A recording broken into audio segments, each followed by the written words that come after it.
ভারতে আবারও ছড়িয়েছে রাজনৈতিক উত্তাপ। ই-20 পেট্রোল চালুর বিরোধিতা করে প্রধানমন্ত্রী নরেন্দ্র মোদীর বাসভবন অভিমুখে মিছিলের ঘোষণা দিয়েছেন দিল্লির সাবেক মুখ্যমন্ত্রী ও আম আদমি পার্টির নেতা অরবিন্দ কেজরিওয়াল।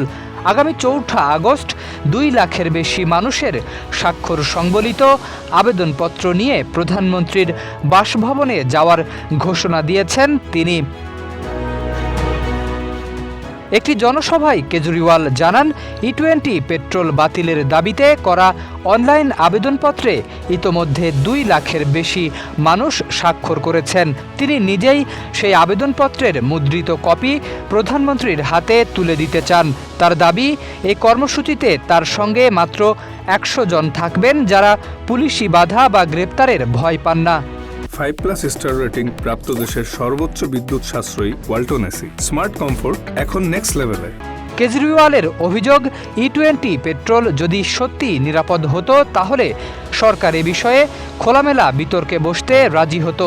তার ভাষায়, সরকার জনগণের উদ্বেগের জবাব না দিয়ে একতরফাভাবে এই নীতি বাস্তবায়ন করছে। অন্যদিকে কেজরিওয়ালের অভিযোগ সরাসরি প্রত্যাখ্যান করেছে ক্ষমতাসীন বিজেপি। দিল্লি বিজেপির সভাপতি হর্ষ মালহোত্রা বলেছেন, ই-20 জ্বালানির কারণে গাড়ির ইঞ্জিন নষ্ট হয়েছে এমন অন্তত ১০০টি ঘটনার প্রমাণ আগে দেখাতে হবে।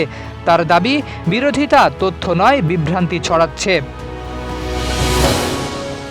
ই-20 পেট্রোলে ২০% ইথানল মেশানো হয়। বিরোধীদের দাবি, এতে গাড়ির ইঞ্জিনের ক্ষতি হচ্ছে, কমে যাচ্ছে জ্বালানির মাইলেজ। একই সঙ্গে তারা অভিযোগ করেছেন, ইথানল ব্যবসার সঙ্গে সংশ্লিষ্টদের সুবিধা দিতেই সরকার এই নীতি বাস্তবায়ন করছে। এ সময় ৩টি দাবি তুলে ধরেন। সেগুলো হলো, পেট্রোল পাম্পে সাধারণ পেট্রোল ও ই-20 দুই ধরনের জ্বালানি থেকেই গ্রাহকের পছন্দের সুযোগ নিশ্চিত করা, পেট্রোলের দাম কমানো এবং ইথানলের মূল্য হ্রাস করা। শরীফ উদ্দিন, ইত্তেফাক নিউজ।